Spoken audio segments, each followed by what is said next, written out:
प्रशिक्षण माने संयम, प्रशिक्षण माने अनुशासन, प्रशिक्षण माने संस्कार, प्रशिक्षण माने व्यवहार, प्रशिक्षण माने आचरण, प्रशिक्षण माने साधन साधे साधना की भावना से अपने आप को समर्पित करना। भाई साहब माइक की आवाज कम करो, अब दोबारा आवाज आनी चाहिए, ठीक है, और कम करो। इसलिए हमारे आपके सबके लिए बहुत आवश्यक है कि 50 डिग्री 48 डिग्री पर बॉर्डर पर खड़ा हुआ सिपाही हमारा आपका प्रशिक्षण ठीक से चलता है, इसके लिए सीमा की सुरक्षा करता है। जीरो माइनस डिग्री में खड़े होकर के कश्मीर की घाटियों में लगा हुआ सिपाही हमारी आप सबकी चिंता करता है। हमको आपको अगर 1 घंटे पानी न मिले तो आप व्यवस्था के हितों पर टिप्पणी करेंगे, लेकिन वो सिपाही वहां पर खड़ा हुआ, उसको पानी नहीं मिलता है, तब भी वो शिकायत नहीं करता। कल्पना नहीं कर सकते। हमको एसी भी चाहिए, हमको पंखा भी चाहिए, हमको कूलर भी चाहिए, और हम प्रशिक्षण भी लेंगे। हम कूलर की आवाज सुनेंगे कि हम माइक की आवाज सुनेंगे, यह तय करना बहुत जरूरी है। मैं अभी सुन रहा था, हमारे मनोज जी बोल रहे थे और इसके पहले मेरे संचालक बोल रहे थे, किसी का एक भी शब्द मेरे कानों तक ठीक से आ नहीं पा रहा, क्योंकि कूलर उसमें बाधा पहुंचा है। बीजेपी के कार्यक्रमों में और बीजेपी की व्यवस्था में और हमारे आपके राष्ट्र निर्माण के कार्यक्रम में कोई बाधा पहुंचाए तो उस बाधा को खत्म कर देना, उसको हटा देना, उसको बीच में आने ना देना। ध्यान आज के समापन सत्र पर, और इस सत्र की अध्यक्षता तो मैं अपने कान से सुन नहीं पाया कि किसको अध्यक्षता दी गई है। जिला अध्यक्ष ही अध्यक्षता कर रहे हैं। वैसे सत्र में व्यवस्था है कि कोई ना कोई अध्यक्षता करता है। अभी पूछा तो प्रभारी ने आराम से धीरे से बता दिया कि जिला अध्यक्ष करता है। इसका कारण क्या है कि इन्होंने पहले से तय ही नहीं किया कि अध्यक्षता किसको करनी है।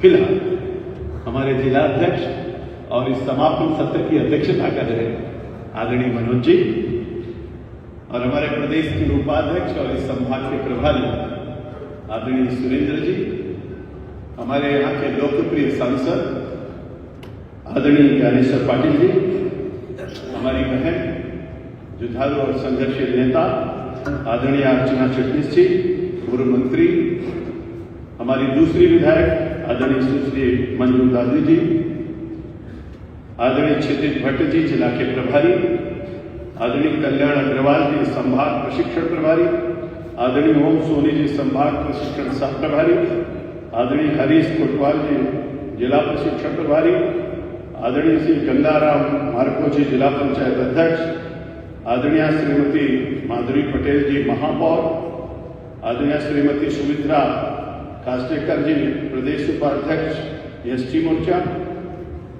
हमारे मित्र भाई आदरणीय राजवर्धन सिंह जी जो अभी यहाँ पर विषय ले रहे थे मध्य प्रदेश की उपलब्धियां, हमारे पूर्व मंत्री पूर्व विधायक आदरणीय श्री जयंतीलाल नौखले जी अध्यक्ष Madhya Pradesh power loom federation, समस्त महामंत्रीगण और यहाँ पर उपस्थित हमारे सभी इस प्रशिक्षण वर्ग के प्रतिनिधि भाइयों, मुझको बहुत आनंद की अनुभूति हो रही है कि मैं बुरहानपुर के प्रशिक्षण वर्ग के समापन सत्र में उपस्थित हूं। निश्चित रूप से कल से लेकर के आप लोगों ने बहुत कुछ सीखा है। सभी सत्रों को आपने सुना है, डायरी और पेन मिला था, अपनी लेखनी से आपने उसको लिखा है, और श्रवण द्वार से जो आप संचित हुए हैं उसको आपने आत्मसात किया है। हमको लगता है कि एक दक्ष कार्यकर्ता, एक कुशल कार्यकर्ता, एक उत्कृष्ट कार्यकर्ता बनकर के आप तैयार हुए हैं।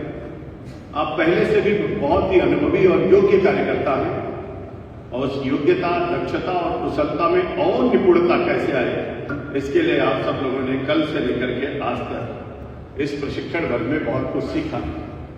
आपने वैचारिक अधिष्ठान को आत्मसात किया हो, आपने केंद्र सरकार की गरीब कल्याण की योजनाओं को आप लोगों ने सुना होगा, नीचे कैसे लेकर के जाना उसको आपने समझा होगा, मध्य प्रदेश सरकार की उपलब्धियों को आपने सुना होगा, कार्यकर्ता की संभाल और कार्यकर्ता का पद और दायित्व कैसा होता उसके बारे में आपने जानकारी हासिल की होगी।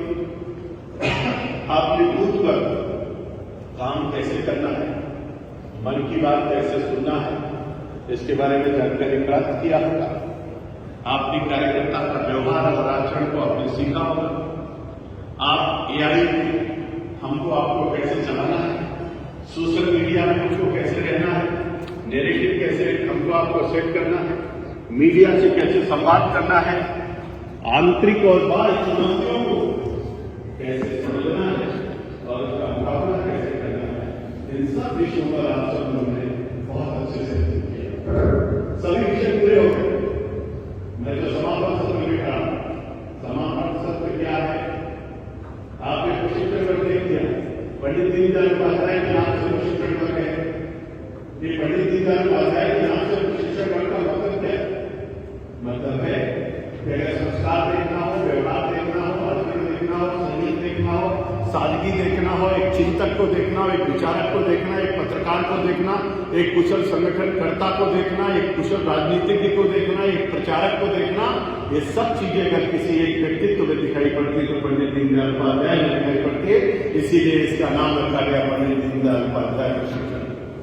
और प्रशिक्षण वर्ग का क्या मतलब है? प्रा क्या है? कि प्रा क्या है? संस्कृत का उपसर्ग है प्रा, शिक्षण के पहले प्रा लगा हुआ।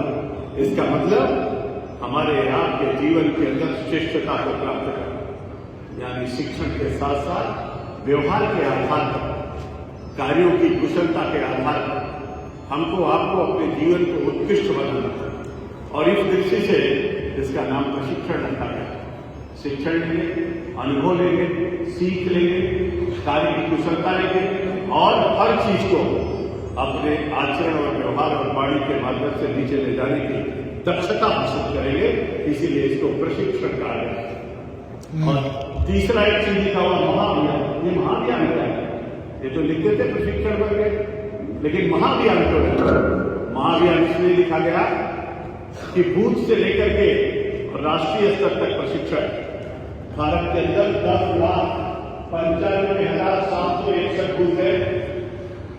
सभी मंडलों का प्रशिक्षण, सभी बूथ का प्रशिक्षण, जिले का प्रशिक्षण, प्रदेश का प्रशिक्षण, देश का प्रशिक्षण, मोर्चे और प्रकोष्ठ का प्रशिक्षण और सांसद और विधायक का प्रशिक्षण और उसके बाद हमारे यहाँ के एक कार्यकर्ता का प्रशिक्षण देते हुए दुनिया के सबसे बड़ी पॉलिटिकल पार्टी का प्रशिक्षण, नीचे से लेकर के ऊपर तक के कार्यकर्ताओं का प्रशिक्षण, पंचायत से लेकर के हमारे पार्षद, मेयर, जितने जनप्रतिनिधि हैं उनके सबके प्रशिक्षण का अभियान। इसीलिए इसको कहा गया महाअभियान और इसीलिए नाम दिया गया पंडित दीनदयाल उपाध्याय प्रशिक्षण महाअभियान। मेरे कार्यकर्ता मित्रों, आप सोचते हो दुनिया की एकमात्र पार्टी है भारतीय जनता पार्टी जो प्रशिक्षण देती है। कोई पार्टी नहीं देती। क्यों? क्योंकि किसी के पास प्रशिक्षण देने के लिए कुछ है ही नहीं। प्रशिक्षण किस चीज का? तो हम कहते हैं कि हमारा वैचारिक अधिष्ठान क्या है, हमारा एकात्म मनोभाव क्या है, हमारी पंचनिष्ठाएं क्या है, हमारा संविधान क्या है, हमारा कार्य और व्यवहार क्या है, हमारी संस्कृति क्या है, हमारा वित्त में संरक्षण, वित्त में आदि आदि चाहे छेड़ो वित्तता छेड़ो वित्तस्तो हतो हता क्या है। हमारे यहाँ भारत नद्यास्व में वनाभ्यास्व में खादन फलान वृक्षा धारा धरो वर्षनाथ हेतु परोपकारा स्थान विभूतियां क्या है, हमारी यात्रा क्या है। 27 सितंबर 1925 को जो गंगा से गंगोत्री संघ परिवार जिसकी स्थापना हुई 27 सितंबर 1925 को गंगा निकलते 21 अक्टूबर 1951 को जनसंघ की स्थापना हुई। पहले अध्यक्ष डॉक्टर श्यामा प्रसाद मुखर्जी बने। पहला चुनाव 1952 में हुआ। 94 सीटों पर भारत ने चुनाव लड़ा गया और उस 94 सीटों में से 3 सीटें हम लोग जीते। 2 सीटें पश्चिम बंगाल से डॉक्टर हरपत घोष और डॉक्टर श्यामा प्रसाद मुखर्जी और 1 सीट जीते राजस्थान से ओंकारनाथ त्रिवेदी।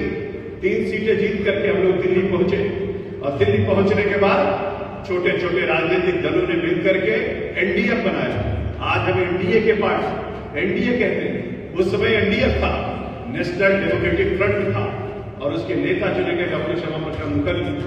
और उस समय नेता चुनने के बाद भी हमारे पास 38 सांसद थे, लेकिन कांग्रेस के नेता प्रतिपक्ष की मान्यता डॉक्टर मुखर्जी को नहीं दिया।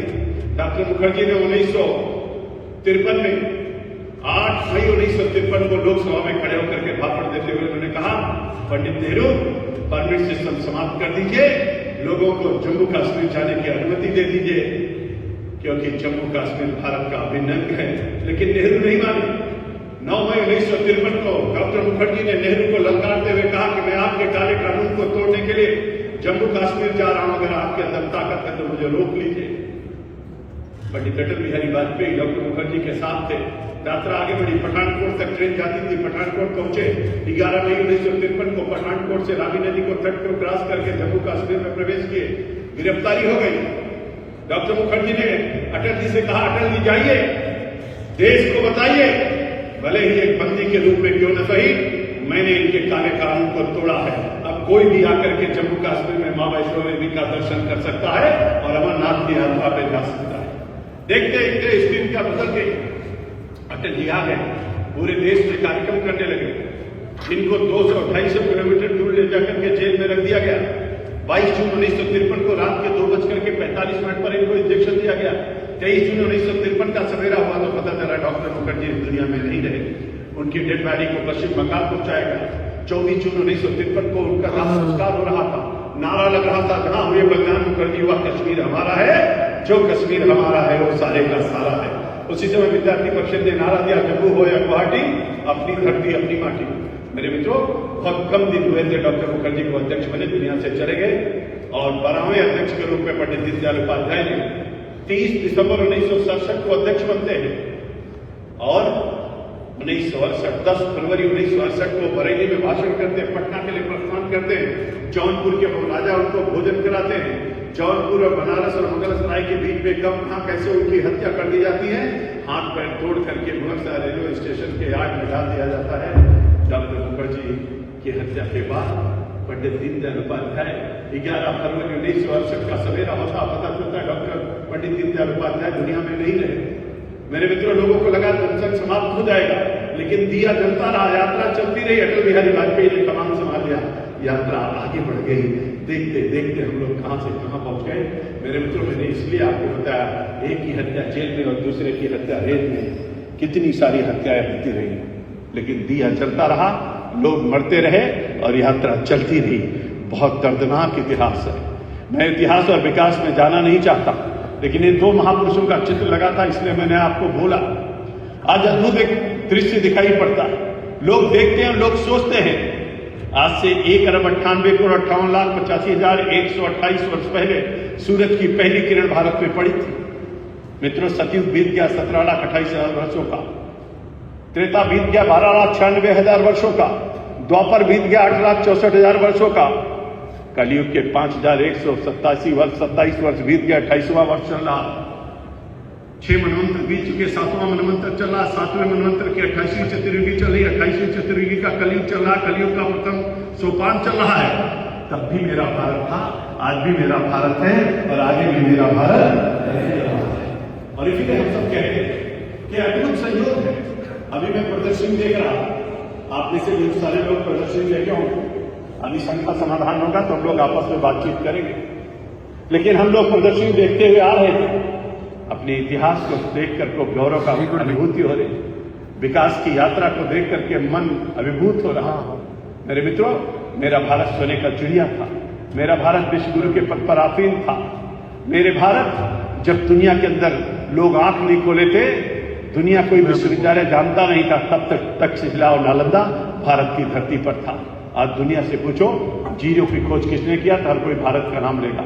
दुनिया में किसी को पूछो अंक कहां से आया, तो हर कोई भारत का नाम लेगा। दुनिया में किसी से पूछो सबसे बड़ा मेला कहां लगता है, तो लोग कहेंगे तीर्थराज प्रयाग में महाकुंभ लगता है। दुनिया में किसी से पूछो योग कहां से आया, तो हर कोई भारत की तरफ इशारा करेगा। दुनिया में किसी से पूछो सबसे प्राचीनतम वैज्ञानिक भाषा का नाम बताइए, तो संस्कृत भाषा का नाम लेगा। दुनिया में किसी से पूछो कि सबसे बड़ी प्रतिमा कहां पर लगी है, तो लोग कहेंगे गुजरात में सरदार वल्लभ भाई पटेल की लगी है। और दुनिया में किसी से कहीं जाकर के पूछे, आपको पता चलेगा कि दुनिया का सबसे प्राचीनतम धर्म कौन सा है, तो हर कोई कहेगा सनातन धर्म है, जो हमारा आपका सबका धर्म है। लोग कहते हैं कि दुनिया में बहुत सारी नदियां बहती हैं, लेकिन किसी का नदी का पानी भर करके रख दो, किसी कुएं का तालाब का पानी भर के रख दो, 10 दिन बाद पानी सूख जाएगा तो कीड़ा पड़ जाएगा। लेकिन यहाँ तो गंगा बहती है, यहाँ तो नर्मदा बहती है, चाहे जहाँ से पानी भर करके रख दो कभी पानी सूखता नहीं और कभी कीड़े नहीं पड़ते। यही तो भारत के संस्कृति, संस्कार और धर्म और विचार है। लेकिन मेरे मित्रों, बदलते हुए भारत की तस्वीर कैसी दिख रही है? आप सब लोगों ने बहुत कुछ यहाँ पर सुना और देखा होगा। देखते देखते भारत कैसे बदल रहा है, लोग चर्चा कर रहे हैं। आज दुनिया के अंदर चौथी अर्थव्यवस्था 4.65 ट्रिलियन डॉलर के साथ भारत चौथी अर्थव्यवस्था के रूप में दुनिया में खड़ा है।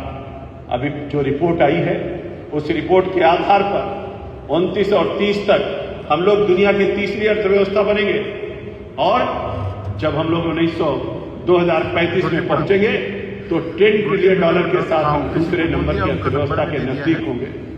और 2045 का जब विकसित भारत होगा हमारा आपका, तो हम लोग 30 ट्रिलियन डॉलर के साथ दुनिया के अंदर नंबर 1 के स्थान पर पहुंचने के लिए तैयार होंगे। अब आप बैठे हैं यहाँ पर, आप विचार कर रहे होंगे, ऋषभ मोबाइल बंद करिए, दूर हटिए, उधर हटिए, बंद करिए इसको। अब आप दुनिया में सोचेंगे ऐसे कैसे होगा, तो मैं आपको बताता हूं कैसे होगा। अमेरिका आप जानते हो, अमेरिका की ग्रोथ रेट क्या है? अमेरिका की ग्रोथ रेट आज की तारीख में 2.4% है। चाइना की ग्रोथ रेट क्या है? 4.5% है। जर्मनी की ग्रोथ रेट, ये बड़ी कंट्री में बता रहा हूं जहां के अर्थव्यवस्था बहुत समृद्धशाली है, जर्मनी की ग्रोथ रेट क्या है? 0.9% है। जापान की ग्रोथ रेट क्या है? 1% है। और भारत की ग्रोथ रेट क्या है? 7% है। यानी पूरी दुनिया में नंबर 1 की ग्रोथ रेट भारत की है। और इसीलिए दुनिया के सारे वैज्ञानिक कह रहे हैं आने वाले दिनों में अगर इसी ग्रोथ रेट के आधार पर हम चलते रहे, और हमारी ग्रोथ रेट अभी आगे बढ़ने वाली है, हम 11% और 12% तक जाने वाले हैं। अगर हमारी ये ग्रोथ रेट बढ़ती चली गई तो दुनिया के नंबर 1 की इकोनॉमी भारत बनेगी। जो मोदी जी ने कहा विकसित भारत के संकल्प को हमको आपको पूरा करना है, उसको पूरा करने के लिए हम लोग यात्रा करें। आप विचार करते हो, आज हम दुनिया के चौथे नंबर की अर्थव्यवस्था बन गए। ये ऐसे नहीं बने मेरे मित्रों, हमारे आपके सबके तुलनात्मक अध्ययन करके आप देखोगे तो बहुत सारे क्षेत्रों में भारत आत्मनिर्भर हो रहा। मोदी जी ने कहा हमको आत्मनिर्भर भारत बनाना है, मोदी जी ने कहा हमको आत्मनिर्भर किसान बनाना है, मोदी जी ने कहा है हमको रोजगार की दृष्टि से आत्मनिर्भर बनना है। अभी बातें मैं आपसे कह रहा हूं तो आप सुन रहे होंगे, माइक की आवाज थोड़ी और कम कर दो भैया, बहुत गूंज रही है। आप सुन रहे होंगे, आपको लग रहा होगा कि वास्तव में क्या ऐसा हो सकता है?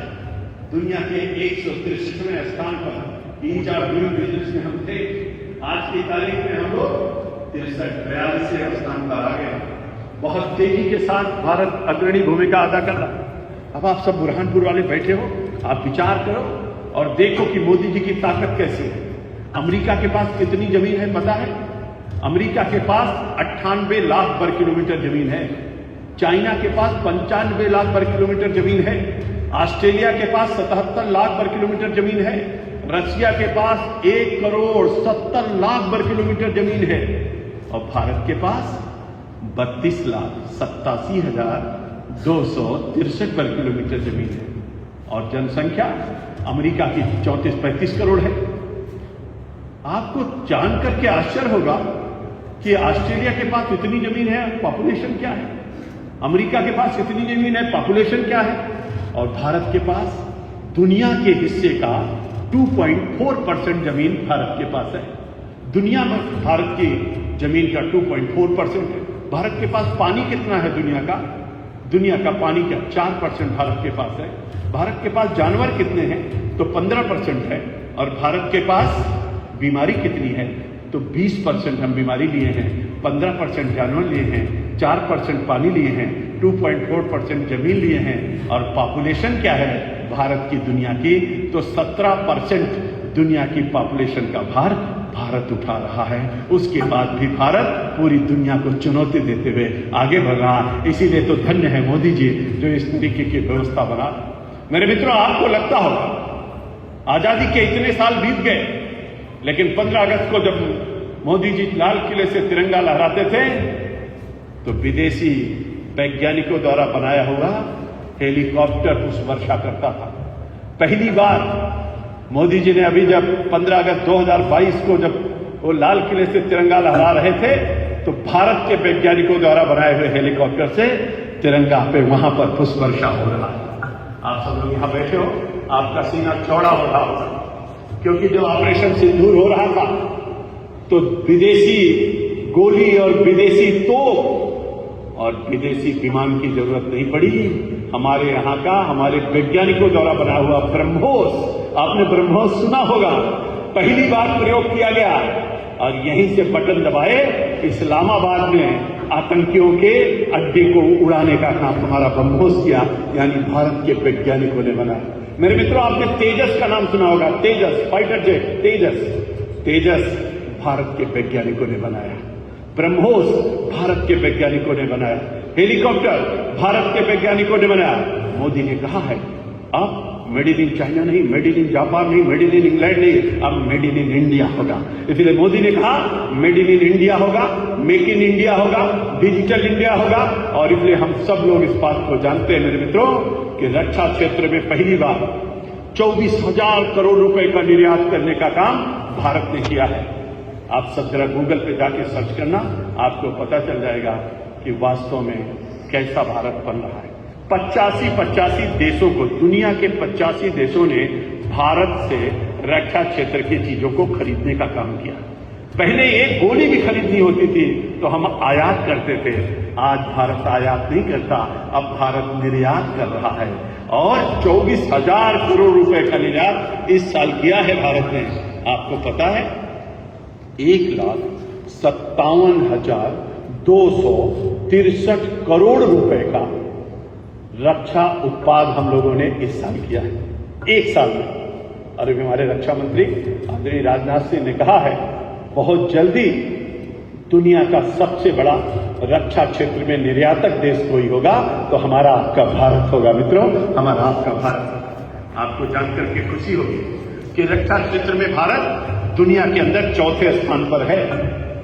और देखते देखते जिस तरीके से भारत बढ़ रहा है, जल्दी हम नंबर 1 के स्थान पर पहुंचे। पोखरण का बम विस्फोट आपने सुना था, आपने आज तेजस सुन रहे हो। आपको पता है हम रक्षा क्षेत्र में ही केवल आत्मनिर्भर नहीं हो रहे, हर क्षेत्र में आज किसानों के, किसान कृषि के क्षेत्र में हम लोग आत्मनिर्भरता की ओर बढ़ रहे हैं। 81 करोड़ लोगों को मुफ्त में राशन, आप कल्पना नहीं कर सकते। और ये राशन कहां से आ रहा है? आप सबको पता है कि जब लाल बहादुर शास्त्री जी भारत के प्रधानमंत्री, बहुत अच्छे प्रधानमंत्री थे, लेकिन जब वो प्रधानमंत्री थे तो हमारे पास इतना अन्न नहीं होता था कि सबका पेट भरा जा सके। आह्वान किया गया था देश से कि कम से कम सप्ताह में एक दिन व्रत रहिए, क्योंकि अन्न नहीं है खाने के लिए हमारे पास। उस समय जो सड़ा हुआ गेहूं अमेरिका का हम लोग खरीदते थे और खाते थे। मेरे बुरहानपुर के वीर सपूतों, आज इतना अन्न हमारे भंडारण में भरा हुआ है, एक अन्न आयात नहीं करना पड़ता हमको, आपको और 81 करोड़ लोगों को मुफ्त में राशन देने का काम किया जाए। किसान आत्मनिर्भर हो रहे, रक्षा के क्षेत्र में हम आत्मनिर्भर हो रहे। आपको खुशी होनी चाहिए। दुनिया के देश प्रक्षेपण करते थे, दुनिया के देश कहते थे कि अब ये इसरो के लोग, बाकी लोग मिलकर के चांद पर जा रहे हैं, सूरज की कल्पना कर रहे हैं, बाकी कर रहे हैं। लेकिन आपको जान के आश्चर्य होगा, एक साथ 104 उपग्रह मंगल ग्रह पे छोड़ने का काम किसी देश ने किया तो भारत के वैज्ञानिकों ने, आदरणीय प्रधानमंत्री के नेतृत्व में भारत ने किया। आप अंतरिक्ष में जाओगे, चांद पर पहुंचने का काम जिस क्षेत्र में भारत ने किया, वहां पर शिव शक्ति का स्थान भी मोदी जी ने बना दिया। अब तो चंद्रमा पे भी शिव शक्ति का स्थान बना है।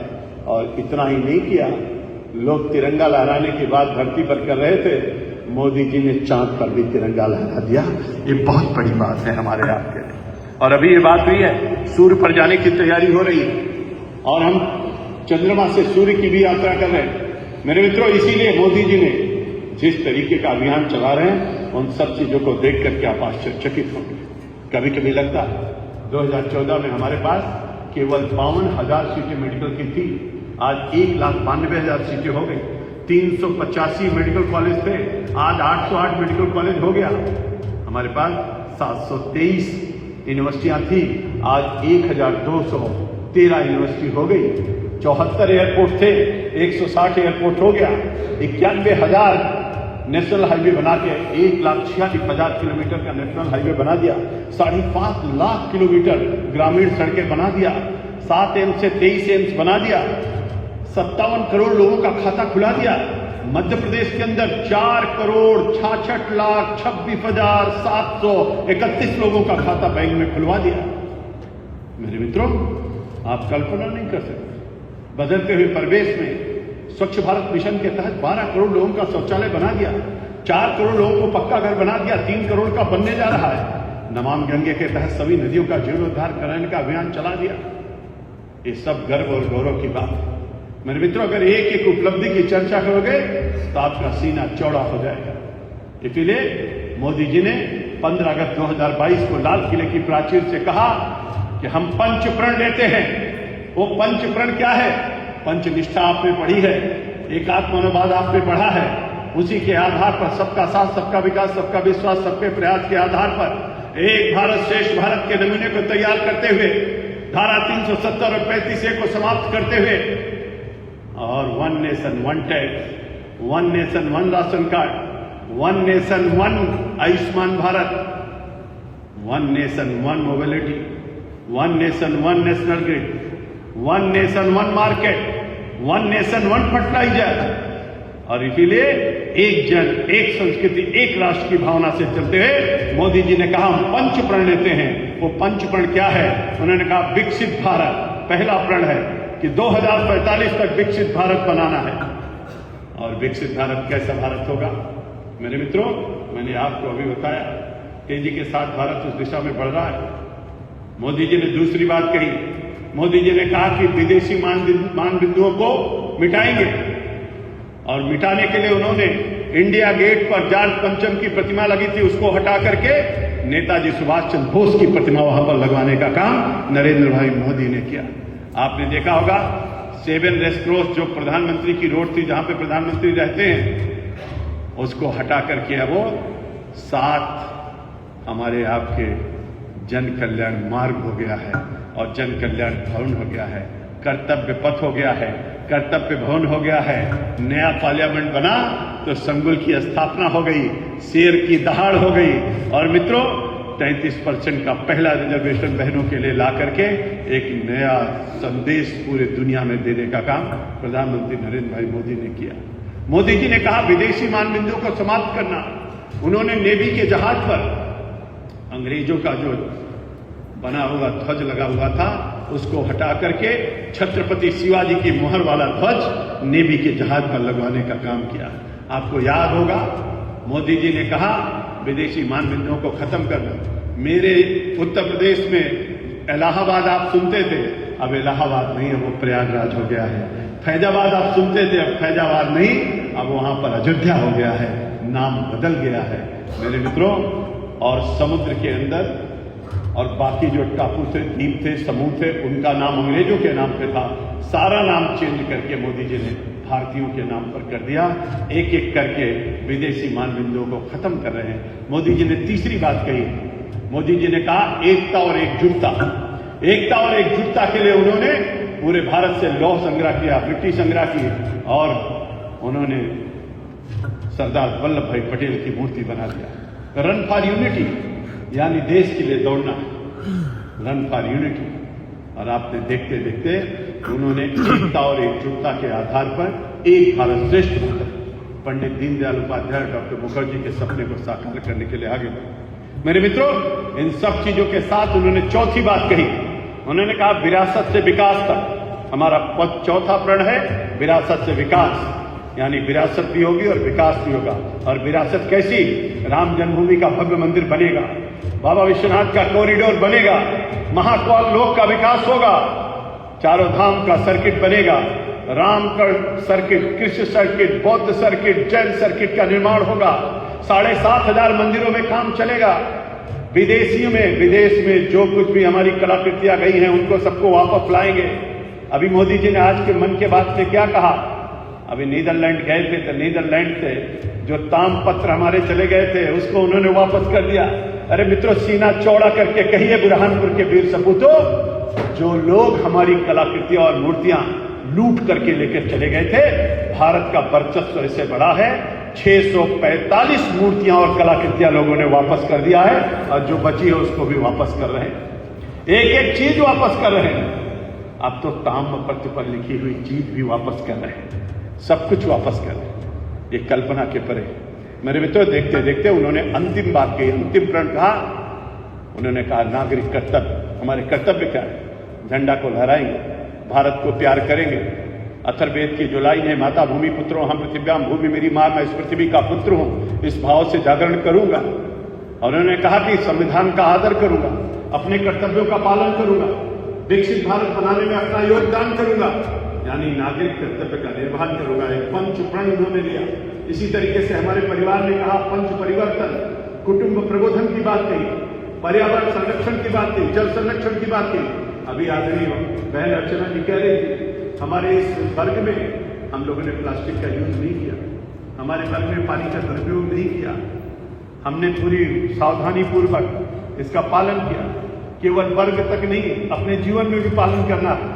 इसलिए अगर पर्यावरण नहीं रहेगा, ओजोन की परतों में छेद हो रहा है, कार्बन डाइऑक्साइड, मोनोऑक्साइड, एसी की जो निकलने वाली गैसें हैं वो सब बढ़ रही हैं, जीवन में बहुत खतरा हो रहा, ऑक्सीजन कम हो रहा। हमको आपको इसलिए वृक्षारोपण करना बहुत जरूरी है। इसलिए मोदी जी ने कहा एक पेड़ मां के नाम, पर्यावरण संरक्षण, जल संरक्षण, जल संवर्धन हमारे आपके जीवन के लिए बहुत आवश्यक है, आने वाली पीढ़ी के लिए बहुत आवश्यक है। और इसलिए तीसरी बात क्या कहा पंच परिवर्तन में? सामाजिक समरसता, यानी सामाजिक समरसता के भाव से मोदी जी को आपने देखा कि कुंभ में जो लोग सफाई कर्मचारी काम कर रहे थे उनका पैर धुलने का काम किया, राम जन्मभूमि में जो मजदूर काम कर रहे थे उसमें पुष्प वर्षा का काम किया, और बाबा विश्वनाथ के कॉरिडोर जिन्होंने बनाया उनके साथ बैठ करके भोजन करने का काम किया। हमको आपको इस सामाजिक समरसता के आधार पर, हम सब एक माँ के बेटे हैं, इस आधार पर भी हमको आपको काम करना। मेरे मित्रों, चौथी बात क्या कहा, बहुत इंपॉर्टेंट बात। मैंने पंच परिवर्तन में कुटुंब प्रबोधन की बात आपसे कही, आपसे हम पर्यावरण की बात कही, सामाजिक समरसता की बात कही, और चौथी बात बहुत इंपॉर्टेंट बात है, स्व की अनुभूति, यानी स्वदेशी। इसीलिए लोकल फॉर वोकल, यानी अपने देश की चीजों का उपयोग करना, अपने देश की चीजों को खरीदना, अपने देश की चीजों को यानी स्वदेशी वस्तुओं को ज्यादा से ज्यादा उपयोग और जीवन में लाना। यानी जब हम स्व की अनुभूति करेंगे, स्वदेशी का उपयोग करेंगे, स्वदेशी बनाएंगे, स्वदेशी बेचेंगे, स्वदेशी खरीदेंगे, स्वदेशी का उपयोग करेंगे, तो जीवन हमारा आगे बढ़ेगा और विकसित भारत का सपना भी साकार होगा। और पांचवी बात पंच परिवर्तन में नागरिक कर्तव्य की कही गई, मैंने अभी आपको बताया। मेरे मित्रों, समय कम है, ज्यादा विस्तार से और मैं जा नहीं सकता, लेकिन मैं आपसे कहता हूं, पंडित दीनदयाल उपाध्याय जी ने कहा कार्यकर्ता निर्माण से संगठन निर्माण, और संगठन निर्माण से राष्ट्र निर्माण। और हमारे मोदी जी ने क्या कहा? मोदी जी ने कहा हम उस राजनीतिक दल के कार्यकर्ता हैं जो संगठन आधारित है, और हमारा संगठन कार्यकर्ता आधारित है, और हमारा कार्यकर्ता विचारधारा आधारित है। हमारा कार्यकर्ता विचारधारा आधारित। और इसलिए पंडित अटल बिहारी वाजपेयी ने क्या कहा? पंडित अटल बिहारी वाजपेयी ने कहा कि भारत एक जमीन का टुकड़ा नहीं है, भारत एक जमीन का टुकड़ा नहीं है, जीता जागता राष्ट्र पुरुष है। ये चंदन की भूमि है, बंधन की भूमि है, अभिनंदन की भूमि है। यहाँ के कण कण शंकर है, यहाँ का बूंद बूंद गंगा जल है। जिएंगे तो भारत माता के लिए और मरेंगे तो भारत माता के लिए। मरने के बाद जब अस्थियां गंगा में प्रवाहित की जाएंगे, कान लगा के ध्यान से सुनोगे तो आपको आवाज आएगी, भारत माता की जय, भारत माता की जय। कल्पना करें ऐसी ऐसी स्थितियां। और इसलिए पंडित दीनदयाल उपाध्याय ने क्या कहा? पंडित दीनदयाल उपाध्याय ने कहा राजनीति एक साधन है, साध्य नहीं है। राजनीति धर्म है, धंधा नहीं है। राजनीति मिशन है, प्रोफेशन नहीं है। राजनीति समाज के कल्याण के लिए, राजनीति राष्ट्र के निर्माण के लिए। और इसलिए हम आप कहते हमारे आप यहाँ कहा गया राजनीति करेंगे तो भारत माता के लिए, राष्ट्रीयता एवं राष्ट्रीय एकात्मकता के लिए, लोकतंत्र के लिए हमारी पंचनिष्ठाएं बताई गई। शोषण मुक्त समाज बनाएंगे, सर्वधर्म समभाव को लेकर के चलेंगे, मूल्यों पर आधारित राजनीति करेंगे। और इसलिए मित्रों, हमारे आप सबके जीवन के लिए बहुत बड़ा एक गर्व है कि हम भारत में जन्मे, और बहुत बड़ा विषय है कि हम भारतीय जनता पार्टी के कार्यकर्ता बने। इसलिए मोदी जी कहते हैं बीजेपी मेरी मां है। मैं आपसे कहना चाहता हूं, हमारे यहां कहा गया राष्ट्र प्रथम, और इसलिए हम कहते हैं पार्टी फर्स्ट कि नेशन फर्स्ट? नेशन फर्स्ट और पार्टी नेक्स्ट और सेल्फ लास्ट। यानी प्रथम क्या है? नेशन, राष्ट्र। और इसलिए हमारे सबके मन में भाव बना रहना चाहिए, पार्टी दूसरे स्थान पर और मैं तीसरे स्थान पर। और इसलिए भगवान तुलसी ने कहा, कर प्रधान विश्व कर राखा, जो दस करे तो दस बल चाखा। तुलसी ने कहा, वही है सो जो राम रति राखा, तो कर कर बढ़ाओ ईसा का। तुलसी ने कहा, कुछ छूट रात घंटा हो करें कर राम बंदेश हो, उमा राम गति लखा न कोई। मेरे कार्यकर्ता मित्रों, जो आया है सो जाएगा, राजा रख फकीर, मरना तो सबको एक न एक दिन है। लेकिन लोग कहते हैं ना कुछ लेकर आए बंदे, ना कुछ लेकर जाओगे, मुट्ठी बांधे आए वहां पतारे जाओगे। एकदम गलत बात, एकदम गलत बात। दुनिया में न कोई खाली हाथ आया, न कोई खाली हाथ जाता। हर कोई अपना भाग्य लेके आता है और कर्म लेकर के जाता है। ध्यान रखिएगा, जैसा करोगे वैसा भरोगे। इसलिए हमारा आप सबका धर्म बनता है। हमारे यहाँ वित्त में अत्यंत संरक्षित, वित्त में आते हाथी चाचीड़ो वित्तता चिड़ो वित्तस्तु हतो हता कहा गया। हमारे यहाँ बांधे नद्या स्वयं वनाभ्या स्वयं न खाद्य फला नक्षा धारा धरो वर्षित नाते तो परोपकाराय सताम विभूतिया कहा गया। इसीलिए हम राष्ट्रवाद कहते हैं, इसलिए हम भू सांस्कृतिक राष्ट्रवाद कहते हैं। इसलिए वृक्ष कमौने पर्व के नदी न संचय नीर, और परमारथ के कारण साधुन झाला करे। इस भाव के साथ हम थे। इसलिए मित्रों, गर्व के साथ, गौरव के साथ, सीना चौड़ा करके यहाँ की भी सरकार, वहां की भी सरकार, डबल इंजन नहीं ट्रिपल इंजन की सरकार, नगर पालिका की भी, नगर पंचायत की भी, और प्रदेश की भी और देश की भी हमारे आपके सबके गर्व और गौरव का विषय है। 22 राज्यों में सरकार है, 1822 विधायक हैं आज के इस समय, 293 सांसद हैं, 113 राज्यसभा के मेंबर हैं। देखते देखते भारत पंचायत से लेकर पार्लियामेंट तक भारतीय जनता पार्टी का है। इसलिए अटल बिहारी वाजपेयी ने 6 अप्रैल 1980 को बीजेपी की स्थापना होती है, और दिसंबर में जब अधिवेशन होता है तो समुद्र तट के किनारे खड़े होकर कहते हैं, अंधेरा छटेगा, सूरज निकलेगा, कमल खिलेगा। आज कमल खिल गया है, चारों तरफ कमल ही कमल दिख रहा है। और देखिए आपके सबके हाथ भी कमल के तरीके से कमल ही कमल दिख रहे हैं। मेरे मित्रों, मैं समझता हूं कि आप सब लोगों ने बहुत कुछ सीखा, बहुत कुछ जाना, और इसलिए ये सत्र जो होता है इसमें शंका समाधान भी किया जाता है, प्रश्नोत्तरी भी होता है। इसलिए मैं जल्दी जल्दी अपने विषय को स्टार्ट किया। विषय बहुत सारा है, बोलता रहूंगा तो 2-4 घंटे बोलता रहूंगा, लेकिन मैं अब इस भाव के साथ यहाँ खड़ा हूं।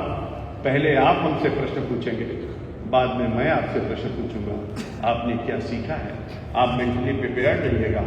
और इसलिए पहले मैं चाहता हूं आपके अंदर कोई शंका हो, कोई प्रश्न हो, कोई भाव हो, आप